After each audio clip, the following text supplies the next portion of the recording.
إنما المؤمنون الذين إذا ذكر الله وجلت قلوبهم.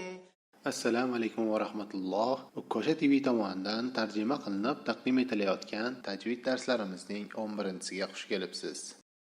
Bugun sizlar bilan sukunli mim qoidalari haqida gaplashamiz. Sukunli mimda 3 ta qoida bor: g'unnali idg'om mislayn, ixfo shafaviy va izhor qoidalari. Birinchi qoidamiz bu g'unnali idg'om mislayn qoidasidir. Idg'om mislayn bu boshqa so'zlardagi ikki mim harfi bir-biriga yo'liqqanida ularni idg'om qilish deganidir.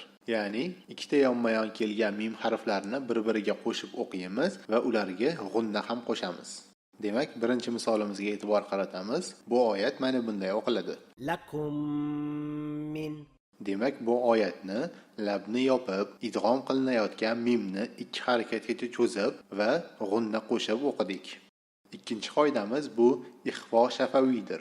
Ixfo shafaviy bu mim harfiga ba undoshi yo'liqqanda mimni lablar bilan g'unna qilib o'qish deganidir. Lablar bilan g'unna qilish uchun lablarni biroz ochamiz va ixfo qilinayotgan harfni ikki harakatgacha cho'zib talaffuz qilamiz. Misolimizda berilgan oyatda ham sukunli mim o'zidan keyin ba harfiga yo'liqyapti. Shuning uchun ham bu oyatni ixfo qilib mana bunday o'qiymiz. Fahkum baynahum.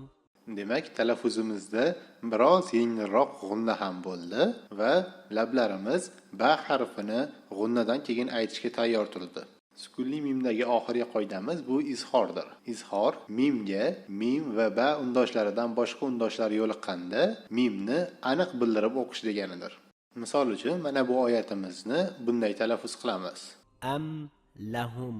Bu oyatdagi mimni ochiq bildirib talaffuz qildik, xuddi boshqa harflarimiz kabi.